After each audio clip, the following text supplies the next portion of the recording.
신약성경 42페이지 이쪽입니다.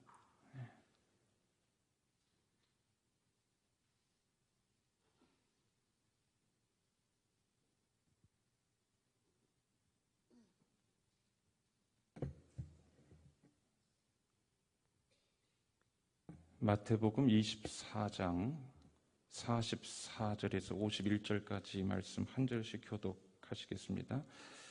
이러므로 너희도 준비하고 있으라. 생각하지 않은 때 인자가 오리라.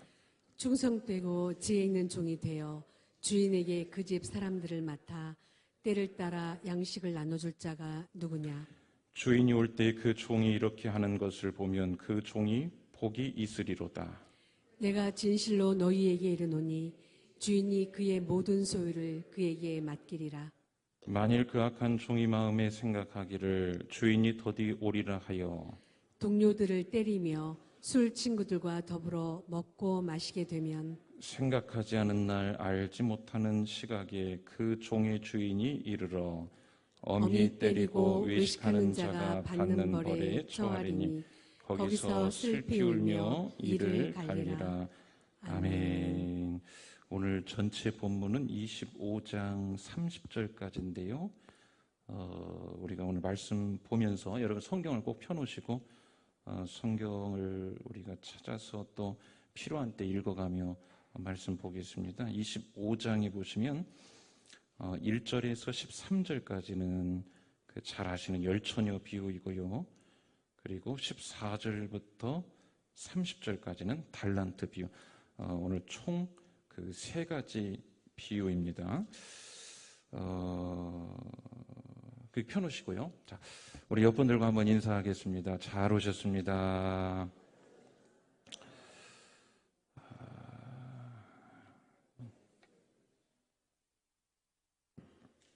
우리 다 같이 제목 한번 읽어보시죠. 시작. 진짜 마지막 때인가? 대답을 뭐라고 하시겠어요? 뭐라고 하시겠어요? 예스 그러시겠습니까? 마지막 때가 맞죠? 답은 이미 정해놓고 우리가 제목을 통해서 물음을 한번 해보았습니다. 왜냐하면 이 진짜 마지막 때인가라는 이 물음에 예스 마지막 때라는 이 전제가 되어야 오늘 우리가 읽는 말씀을 통하여 함께 주님 주시는 이 메시지에 우리의 자세도 또 우리의 신앙의 템포 모든 것들을 영적인 교훈을 정확히 바르게 얻을 수가 있습니다. 여러분 우리 교단의 이 재림신앙은 사중복음 전도 표제 중 하나죠. 재림에 대한 신앙. 여러분 우리 교단의 사중복음 같이 한번 해보실까요? 첫 번째가 뭡니까? 중생, 그 다음에 성결, 그리고 신유, 재림. 그렇죠? 사중복음. 그 중에 마지막에 이 재림입니다. 우리 교단 전도 표제 중 하나죠. 이 재림에 대한 신앙, 요즘은 재림에 대해 잘 이야기를 많이 하진 않죠. 여러분 재림에 대한 신앙 어떻게 믿으며 살아가고 계십니까? 재림에 대해 어떻게 믿으세요? 언제쯤 오실 것 같아요? 재림을 어떻게 준비하고 있습니까? 자, 재림신앙이 중요한 이유는 이겁니다. 사람은 오늘 지금 여기를 살아가고 있는데 오늘을 살아가는 나의 태도는 미래에 대한 믿음 또는 확신에 의하여 좌우됩니다. 이해되시죠? 제가 지금 오늘 이렇게 표정 딱 봐도 예배 끝나고 집에 가서 즐거울 거나 기대되는 것이 기다리는 분은 벌써 표정이 다르거든요. 오늘 나의 삶의 자세는 이 다음 미래에 대한 나의 믿음 또는 확신에 의하여 오늘 나의 삶의 태도가 좌우됩니다. 자, 한번 묻겠습니다. 여러분 주님의 재림을 믿으십니까? 승리의 주님이 다시 오실 것을 믿으세요? 좀 약해요. 여러분 주님이 오실 때 최후 승리, 우리의 눈물도 우리의 모든 이 땅에서의 다 그야말로 최후의 승리, 최종의 승리, 그리고 그 승리의 주님이 오셔서 우리 믿는 자들 그야말로 마지막에 정말로 승리로 이끄신다는 사실을 준비하시고 정말로 믿으십니까? 그러면 이제 한 번 더 물어야 됩니다. 그 재림신앙이 오늘 내 삶에 영향을 미치고 있습니까? 영향을 여러분 미쳐야 되거든요. 자, 우리가 재림에 대해 너무 막연하게 또는 믿음 없이 살고 있지는 않은지 예수님이 지금 감람산에서 제자들에게 말씀하셨습니다. 먼저 제자들이 이렇게 묻지요. 여러분 성경을 보세요. 3절에 제자들이 조용히 와서 이르되 우리에게 이르소서 어느 때에 이런 일이 있겠사오며 또 주의 임하심과 세상 끝에는 무슨 징조가 있사오리까? 물을만 하죠. 오늘 우리도 여러분 궁금하지 않습니까? 자, 예수님이 이 물음에 대하여 대답하시는데 뭘로 대답하시냐? 몇 가지 비유를 들어 말씀하십니다. 그러니까 대답을 비유로. 그러니까 이 비유를 잘 들으면 제자들의 이 질문에 대한 우리가 궁금했던 그 답을 들을 수가 있어요. 주님 언제 오시고 어느 때이며 오실 때 무슨 징조가 있습니까? 우리도 여러분 궁금하잖아요. 어떻게 오실지 모르잖아요. 그렇죠? 어느 때 오실지. 자, 비유를 들어 말씀하시는데 세 가지 비유 이야기를 우리가 함께 듣고 생각해 보려고 합니다. 이 세 가지 이야기는 오늘 장을 건너뛰기까지 해요. 24장에서부터 시작해서 25장까지 계속 이어집니다. 그런데 사실 이 세 가지 비유 이야기는 똑같이 한 가지 것에 대하여 말씀하고 있어요. 자, 첫 번째 비유는 이것이었습니다. 오늘 우리가 읽은 부분이에요. 충성되고 지혜 있는 종과 악한 종의 이야기였습니다. 자, 주인이 종들에게 일을 맡기고 잠시 집을 비웁니다. 이때 종들은 두 부류의 행동을 합니다. 첫 번째 부류는 이렇게 행동을 하네요. 어떻게? 지금 주인은 없는데 마치 있는 것처럼 일합니다. 이해가 되세요? 없는데 마치 있는 것처럼 일을 해요. 자, 이 종들은 어떨까요? 주인이 언제 오더라도 문제가 된다, 안 된다? 안 됩니다. 자, 그런데 다른 부류의 종을 한번 봅시다. 어떻게 합니까? 우리가 오늘 읽었죠? 동료들을 때리며 술 친구들과 더불어 먹고 마신다. 24장 49절이었지 않습니까? 동료들을 때리며 술 친구들과 더불어 먹고 마신다. 자, 한편에서는 어떻게? 똑같은 집에 똑같이 일하는 사람, 똑같은 주인이 똑같이 떠났는데 한 부류의 종들은 어떻게 하고 있어요? 주인이 마치 있는 것처럼 일한다. 자, 그려보세요. 어떻게 했을까? 그리고 똑같은데 한 부류는 어떻게 합니까? 동료들을 때리며 술 친구들과 더불어 먹고 마신다. 무엇이 이러한 확연한 차이를 낳게 했을까요? 오늘 본문에 나와 있습니다. 이유는 딱 한 가지였습니다. 48절 보세요. 주인이 더디 올 것이라 생각했기 때문에. 무슨 근거죠?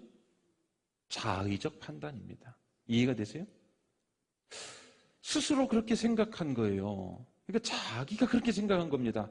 주인은 더디 올 것이라 내가 생각을 했기 때문에 동료들과 때리고 술 친구들과 더불어 먹고 마셨다. 여러분, 중요한 것은 이 둘의 생각의 차이가 오늘 완전히 다른 삶의 행동의 모습을 낳게 했습니다. 이게 첫 번째 비유. 자, 두 번째 비유 봅시다. 25장 1절부터 시작을 하죠. 열처녀 이야기입니다.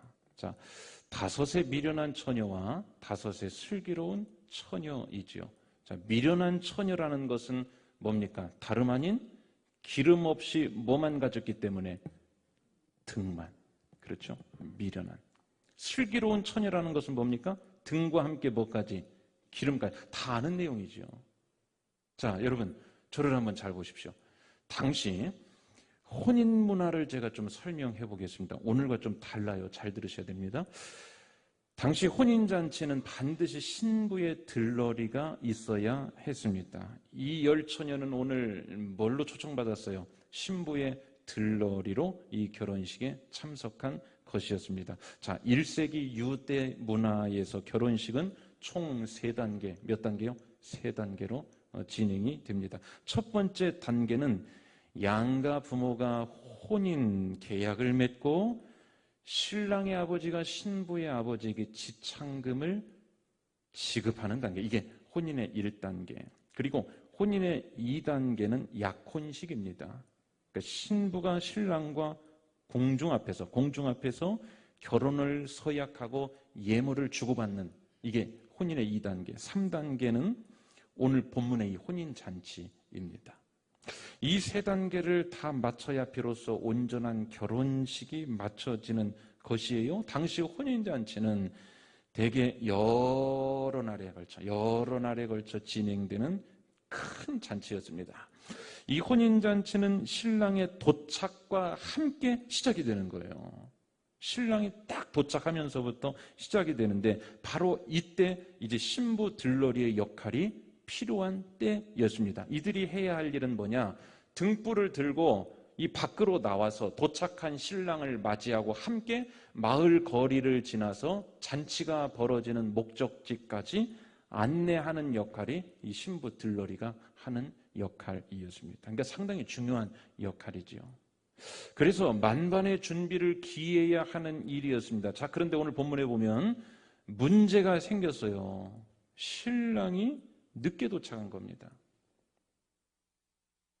본문에 보시면 잔칫날임에도 불구하고 사람들이 졸며 자고 있어요. 25장. 자, 그러면 여러분, 막 잔치가 벌어지고 있어요. 먹을 것도 있고 사람도 많고 즐길 것도 있고. 그런데 사람들이 졸며 잘 정도가 되었다. 그럼 뭔 말입니까? 신랑이 늦어도 너무 늦게 온 거예요. 피곤해서 졸려서 잘 정도로. 자, 드디어 신랑이 오긴 왔습니다. 드디어 도착을 했는데, 자, 이제 누구의 본격적인 임무 역할 차례가 되었습니까? 들러리요. 들러리의 때가 된 거죠. 자기 때가 왔습니다. 뭘 해야 합니까? 나가서 맞아서 등불을 들고 마을을 지나 잔치 자리까지 이 신랑을 이 들러리들이 등불 들고 안내를 해야 되죠. 그래서 그들의 필수품은 뭐였냐? 바로 다른 게 아니라 등이었습니다. 등으로 안내해야 돼요. 근데 여러분, 어떤 일이 생겼어요? 미련한 다섯에게는 기름이 없습니다. 낭패입니다. 끝이에요. 여분이 없어요. 이 상황 물릴 수가 없습니다. 왜일까요? 실전이기 때문에. 결혼식 다시 하지 않습니다. 한 번 하면 끝나는 거예요. 그럼 한번 생각해 봅시다. 왜 이러한 사고가 발생했을까? 미련한 다섯 처녀는 이 생각 때문에 그랬어요. 신랑이 이 정도로 늦게 올 거라고는 생각을 안 했기 때문에. 그래서 등을 사러 간 사이 혼인잔치는 시작이 됐고 문이 닫혀 버렸습니다. 이게 두 번째. 자, 세 번째 비유 이야기, 달란트 비유. 잘 아시는 내용입니다. 길게 설명할 필요가 없죠. 어떤 사람이 타국에 가면 종들에게 재능대로, 본문에 보시면 재능대로라고 써 있어요. 재능대로 달란트를 맡겼습니다. 금 5, 금 2, 금 하나씩. 5과 2달란트를 받은 종은 각각 열심히 장사하여 얼마를 남겼습니다. 반면 1달란트 받은 종은 우리가 다 잘 아는데요. 뭡니까? 돈을 감춰버리죠. 이렇게 한 이유 뭘까요? 역시나 혼자 생각. 여러분, 신앙생활 할 때는요, 혼자 생각하면 낭패입니다. 혼자 생각하다 오해예요. 혼자 생각하다 자기 소견에 옳은 대로가 혼자 생각이에요. 자, 혼자 생각 어떻게 했을까? 25장, 여러분 성경 찾아보세요. 24절을 보십시오. 결정적인 이유가 여기 있었습니다. 여러분 성경 찾아서 같이 한번 읽겠습니다. 시작. 1달란트 받았던 자는 와서 이르되, 주인이여, 당신은 굳은 사람이라 심지 않은 데서 거두고 해치지 않은 데서 모으는 줄을 내가 알았으므로. 자, 이거 오해 맞죠? 오해입니다. 오해. 이 사람이 정말 그랬어요? 하는 거 보면 아니에요. 근데 오해입니다. 하나님에 대한 오해, 무섭습니다. 주인에 대한 오해가 그로 하여금 이런 행동을 하게 한 것이에요. 주인이 왔습니다. 5달란트, 5으로 5을 남겼어요. 2달란트, 2로 2를 남겼어요. 그 각각 2 사람에게 충성되다, 칭찬을 아끼지 않습니다. 그리고 1 달란트 그대로 가져온 자에게는 책망을 하죠. 뭐라고 책망할까요? 악한 자다, 악한 자다. 여러분 잘 들으셔야 됩니다. 이게 3번째 비유. 자, 그러면 여러분 이 3가지 비유가 각각 다른 이야기죠? 그렇죠? 다른 이야기예요. 3가지 다 다른 이야기입니다. 근데 다 다른 이야기인데 놀랍게도 한 가지 것에 대해 관통해서 말하고 있습니다. 그것은 뭐냐? 주님께서 다시 오시는 것에 대한 문제였습니다. 자, 재림이요. 여러분, 재림에 대해 각각 다른 관점에서 가르치고 있어요. 이 재림에 대해 이 3가지 비유를 들으시면 여러분 이제 평생 살아가면서 재림에 대하여 이 전방위적으로 건강하게 균형 있게 이해할 수가 있습니다. 자, 각각 다른 그 관점, 첫 번째 관점부터 이제 다시 봅시다. 자, 첫 번째 비유, 주님 오시는 날이 임박함에 대한 말씀을 예수님이 하셨어요. 뭐냐? 재림은 누구밖에 몰라요? 아버지밖에 모릅니다. 그렇기 때문에 뭐 할 수도 있어요? 임박할 수도 있어요. 갑자기 올 수도 있다 이 말입니다. 그러니까 주님 오시는 날이 임박했을 때 어떻게 해야 될 것인가, 이 부분에 대하여 말합니다. 여러분, 우리가 살아가면서 성경 안에 우리 삶에 대하여 말하지 않은 것이 없습니다. 아멘이십니까? 그래서 우리가 여러분 성경을 많이 읽어야죠. 자, 임박한 재림에 대해 말씀하시는데 이거예요. 자, 주님이 오시는데 곧 오십니다. 곧 오십니다. 이 곧이라는 것은 우리의 생각보다 빠르게 오실 수 있습니다. 여러분, 오늘 밤에도 오실 수 있습니까? 없습니까? 또 이제 집에 가서 졸으셨다가 목사님이 오늘 저녁에 예수님 오신다고 바로 이단 판정 받습니다. 큰일 납니다. 곧이라는 것은요, 우리의 생각보다 빨리 올 수 있다. 그러면 이것에 대한 준비를 어떻게 해야 되는가? 이게 첫 번째 비유에서 가르쳐 주시는 예수님의 가르침이에요. 자, 악한 종의 문제가 뭐였다고 했죠? 스스로 생각하기를 어떻게? 본문에 뭐라고 나왔어요? 더디 올 것이라 생각하였다. 누구 마음대로? 자기 마음대로. 신앙생활을 자기 마음대로 하는 거, 이게 문제입니다. 열심히 하는데 자기 마음대로예요. 빵점. 자기 소견에 의해 더디 올 것이라 생각하니까 어떻게 해요? 술 먹고 친구들과 때리고 다투고 여유 있다 이거죠. 여러분, 신앙생활에 맹독이 있는데요, 그것은 자기 생각, 자기 소견에 옳은 대로 하는 것입니다. 저는 큰 깨달음 하나 얻은 사건이 있었어요. 저희 아이들이 그 초등학교 때 숙제를 하는데요, 숙제하는 분위기, 이 자세를 보면 그 숙제를 언제 내야 하는 건지 저는 쉽게 알 수 있었습니다. 다음 날 내야 하는 숙제는 어떻게 할까요? 고3처럼 합니다. 눈을 그야말로 우리 고향에서 시쳇말로 뒤집어 까고 합니다. 정말 열심히 흐트러지지 않아요. 그런데 방학 숙제를 맡아왔다. 방학 첫날이다. 숙제 어떻게 할까요? 급한 거 하나도 없습니다. 그렇죠?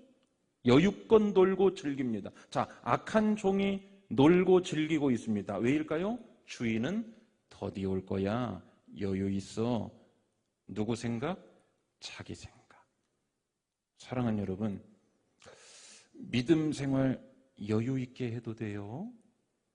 교회 좀 나중에 나가도 돼요.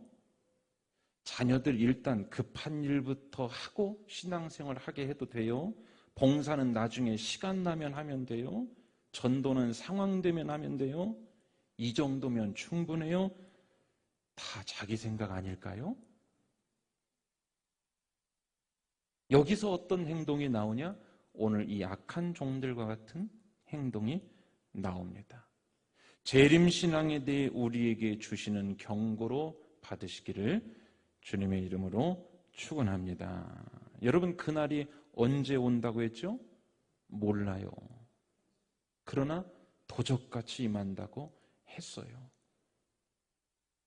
그러면 갑자기 임해도 문제되지 않을 상태로 오늘 살아가고 있는지 점검해 보시라는 거. 뻔한 얘기고 듣던 이야기지만 다시 한번 따끔하게 들어야 할 이 이야기. 언제 오실지 모르기 때문에 오늘 갑자기 임해도 내가 문제되지 않을지 점검해 보고 사시는 거, 이게 깨어 근신하는 삶이죠. 왜요? 그때 한 방에 끝나면 낭패입니다, 여러분. 아직 여유 많은데 이거 내 생각일 수 있어요. 사랑하는 여러분, 우리 주님은요, 절대로 내 때에 맞춰 오지 않습니다. 내가 주님의 때에 맞춰 살아가고 있는지 민감하게 말씀 읽고 주님과 소통하고 교통하며 정말 이 민감하게, 이 센스 있게, 정말로 예민하게 주님과 교제하며 사는 것이요, 진짜 마지막을 사는 이때에 우리가, 여러분, 땅을 치며 후회받자, 그때는 기회가 없습니다. 정말로 여러분 할 수 있는 삶, 이게 이제 너무 많이 나가서 예전에 다미선교회 이단들이 많이 나왔죠. 거기 말고요, 오늘 우리가 살아가는 일상 최선을 다하되 그래도 한켠에 이 안테나를 바짝 세워서 주님과 소통하고 교통하며 그렇게 살아가게 되시기를 주님의 이름으로 축원합니다. 충성되고 지혜로운 종, 오늘 주인이 오더라도 합격점 받을 자세로 산 것, 이 사람들 칭찬받았어요. 지금 오셔도 문제되지 않을 점. 자, 두 번째 관점은 뭘까요? 첫 번째 관점은 뭐였다? 재림인데 어떤 재림? 임박한 재림. 이해되시죠? 임박한, 갑자기 오실 경우 어떻게 되는가? 두 번째 열처녀 이야기는 뭘까요? 반대입니다. 재림이 지연되는 것에 대한 문제였습니다. 실제로 1세기에 그랬죠. 주님이 금방 오실 것 같았는데 안 오세요. 자, 재림이 지연됩니다. 이것에 대해 사람들은 궁금하고 또 문제가 되기도 했죠. 야, 이거 어떻게 해야 되는가? 이단 사설들이 난무하기도 시작했습니다. 여기에 대해 주님은 오늘 뭐라고 말씀하실까? 재림이 지연되는 것에 대한 문제. 신랑이 더디 와요, 오늘 혼인잔치. 늦어도 너무 늦습니다. 사람들이 졸며 잘 정도가 되었다 하면 말 다 했죠. 그런데 어떻게 합니까? 별 수 없어요. 신부 들러리는 뭐 해야 됩니까? 기다리는 수밖에 없습니다. 이 기다림 중에 신부 들러리들은 자신의 맡은 임무를 완수하기 위해 기름을 준비했어야 하지요. 왜요? 그거 하나 때문에 있는 건데요. 여러분, 그래요. 신부 들러리가 할 거 많죠? 가서 거기서 축하도 하고 사람도 만나고 교제도 하고 먹기도 하고 분위기도 즐겨야 하지만 신부 들러리의 사명 한 가지는 뭡니까? 등입니다, 등이요. 그거 없으면 아무것도 아니에요. 자, 오늘 우리가 살아가면서 할 거 많죠? 다 해야 됩니다. 그러나 우리의 마지막은 뭡니까? 영혼, 하나님 앞에서 구원받는 거 아니겠습니까? 기름을 준비해야 했어요. 어느 정도의 기름, 양은 모르겠어요. 몇 리터인지는 몰라요. 그러나 신랑이 늦게 오더라도 모자라지 않을 만큼의 기름, 이게 정답입니다. 이걸 체크했어야 합니다. 여러분, 그렇잖아요. 차 타고 멀리 갈 때 어떤 운전자든 다 체크하고 갑니다. 아, 이 정도면 되겠다. 그러지 않습니까? 당연하죠. 기본입니다. 그러니까 대비했어야 합니다. 그런데 그거 하지 않았어요. 준비 안 된 사실은요, 언제가 돼야만 알 수 있을까요? 우리 따라 합시다. 그날. 다시요. 그날. 예. 준비 안 되었다는 사실은 그날이 되어야만 알 수 있습니다. 중요한 말씀이에요. 주님 오실 날 준비하며 살고 계십니까? 즉, 이 말은요, 그날을 기점으로, 그날, 주님 오시는 그날을 기점으로 오늘 내 기름을 준비하고 사느냐, 이 말이에요. 여러분, 이해가 되세요? 내 날을 기준으로 삼는 게 아니라, 내 날을 기준으로 삼는 게 아니라 그날을 기준으로 오늘 내 기름을 준비하고 사느냐 이 말입니다. 여러분 세상에 깨어 살지 않으면요 사단은 철저하게 뭘 속인 줄 아십니까? 내 나를 기점으로 살게 만들어요. 내 나를 기점으로 살게 합니다. 사람들이 이런 말 많이 해요. 지금 이런 거 해야 될 텐데, 지금 뭐 해야 될 텐데, 뭐 급하게 해야 될 텐데, 들어보면 대부분 뭐일 가능성이 높을까요? 먹고 사는 문제. 먹고 사는 문제일 가능성이 매우 높습니다. 그게 뭘까요? 내 나를 기준으로 살아가는 모습입니다. 여러분, 내 나를 기준으로 살면 그날에 반드시 화를 입습니다. 오늘 이 5천이 한번 보세요. 내 나를 기준으로 살면. 사랑하는 여러분, 그날을 기점으로, 그날을 기준으로 오늘 내 기름을 준비하며 살라는 말씀이 이 2번째 비유로 우리에게 주셨으니, 주님 오시는 그날 사실은 몰라요. 그러나 오실 날이 있다라는 임의적으로 우리가 결정을 지어놓고 그날을 기점으로 오늘 내 기름을 준비하며 살아가시기를 주님의 이름으로 간절히 축원합니다. 그러면 안전해요. 지금 내 영적 기름이 채워져 있는지, 지금 내 기도 기름이 채워져 있는지, 내 말씀 기름이 채워져 있는지, 지금 성령 기름이 채워져 있는지. 그래서 여러분, 우리 입에서는요, 지금 뭐 해야 될 텐데, 지금 뭘 사놔야 될 텐데, 지금 빨리요, 뭘 해야 될 텐데, 이 해야 될 텐데, 이 말이요, 우리 입에서는 지금 기도해야 될 때인데, 지금 예배해야 될 때인데, 지금 말씀 더 봐야 할 때인데, 이런 언어가 더 많아지게 되시기를 주님의 이름으로 간절히 축원합니다. 그날을 기준으로, 그날을 기점으로 우리가 지금이 뭐 해야 될 때인데, 뭐 해야 될 때, 때와 시세를, 사사기 말씀이죠. 그 시세를 깨닫고 파악해서 거기 민감하며 살면요, 하나님은 그날을 기점으로, 그때를 기준으로 살아가는 사람들에게 이때, 이 땅에서의 기준들은요, 하나님이 채워주시는 게 이게 믿음의 역사입니다. 여러분 믿으시기를 바랍니다. 출항하는 배는요, 육지 닿을 때까지의 기름을 가지고 갑니다. 절대로 떨어지는 일이 없습니다. 자, 우리 인생을 이 배에 비유해 봅시다. 우리는 이미 출항을 했습니다. 그랬죠? 언제 출항하셨습니까? 출항하셨죠. 출항한 지가 벌써 40년, 50년, 60년, 70년, 80년 이미 출항을 했습니다. 주님 오시는 그날, 즉 부두에 닿을 때까지 매일같이 기름이 있는지를 체크하셔야 됩니다. 이것을 여러분 머리에 한번 우리가 넣어놓고 그려보고 삽시다. 이미 나는 출항한 배이다. 그런데 지금 기름이 없어서 막 이리저리 표리부동하고 있지는 않은가? 표류되고 있지는 않은가? 오늘 기름을 말씀 들고 예배 드릴 때 또 오늘도 그냥 뭐 왔다, 이게 아닙니다. 말씀 읽을 때 지루하다, 뭐 하기 싫다, 이게 아니라 읽고 기도하고 예배할 때마다 뭔 느낌으로? 운전하시는 분들은 언제 가장 기분이 좋습니까? 기름 넣을 때. 할렐루야. 누가 넣어주면 더 좋습니다. 할렐루야. 우리가 말씀 읽고 기도하고 예배할 때 뭐 하는 중이에요? 주유하는 중입니다. 오늘도 하나님께서 값없이 또 주유해 주시는 거예요. 부두에 닿을 때까지 내일도 또 항해할 그 기름을 오늘 또 예배하는 동안, 여러분 오늘 주유를 하시는데 수요 예배 나오신 분들은 그냥 이빠이, 죄송합니다, 가득 흥분해가지고 그냥 가득 오늘도 주유하셨으니 매일같이 말씀 읽을 때마다 또 주유가 되는구나, 또 가득 채워지는구나. 이러면 여러분, 우리가 항구에 닿는 그날, 주님 오시는 그날까지 아무런 문제 없는 그런 슬기로운 5처녀가 될 줄로 믿습니다. 자, 3번째 비유. 첫 번째는 뭐였어요? 재림이 어떻게 온다? 임박, 빠르게. 2번째는 지연, 느리게. 자, 3번째는 뭘까요? 뭘 것 같아요? 찍어라도 보세요. 이것도 저것도 아닌 것.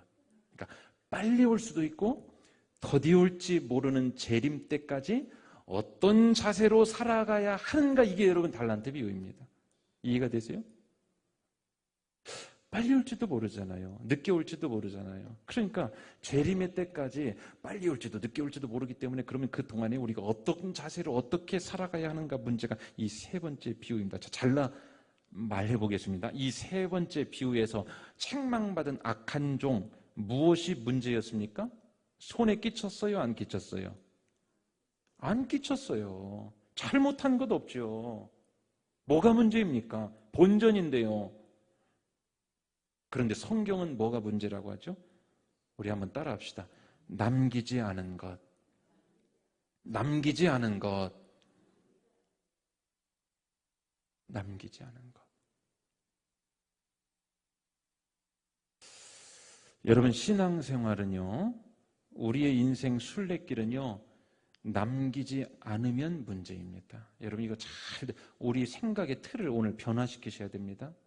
남기지 않으면 세상에서는 그냥 본입니다. 문제 아니에요. 그런데 신앙생활에서는요, 재림을 기다리며 사는 우리 믿음의 여정에서는 남기지 않으면 문제입니다. 남기지 않으면 심지어 악한 자예요.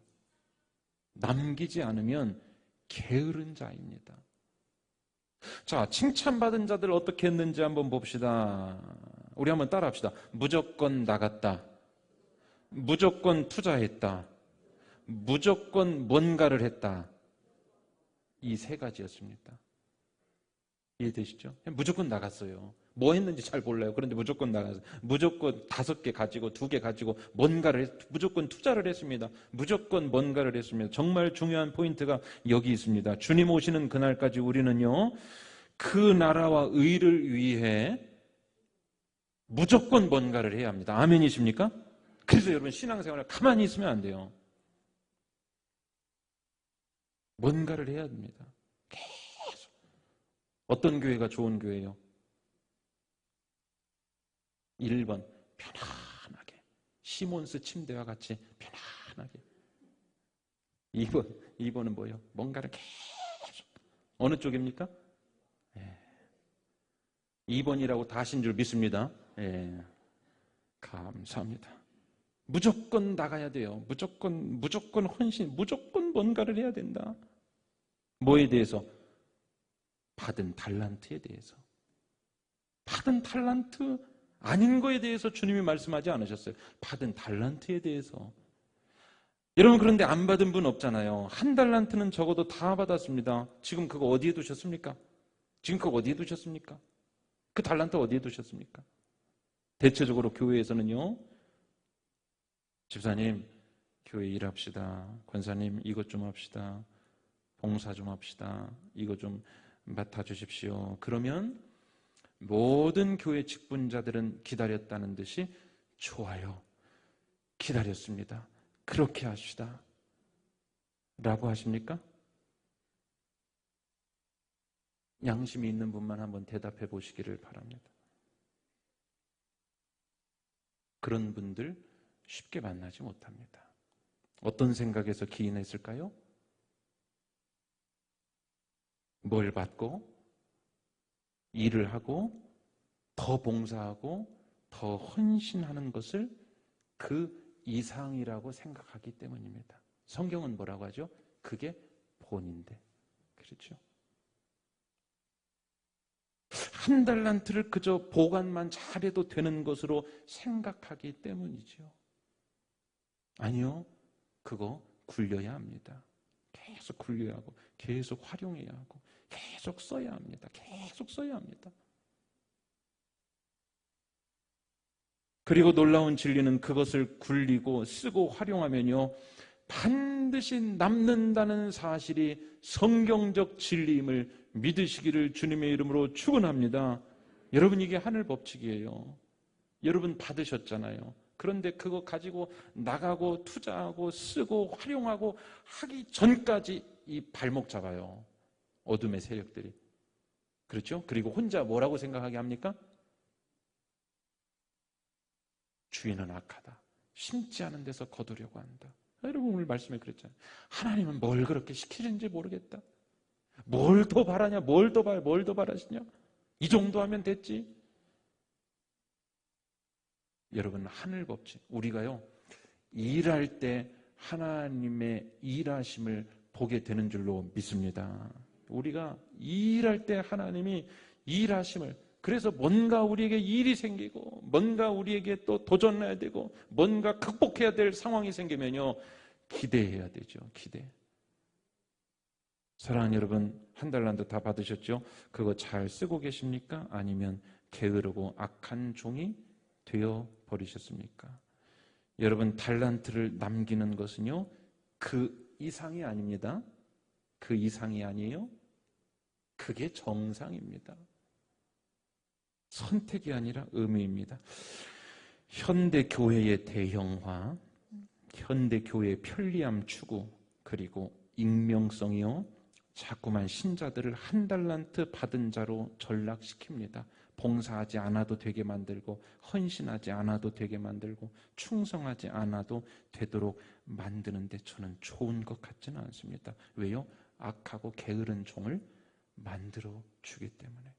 사랑하는 여러분, 주님 오시는 날까지 이 달란트 비유의 자세를 잘 고수하며 살아가시기를 바랍니다.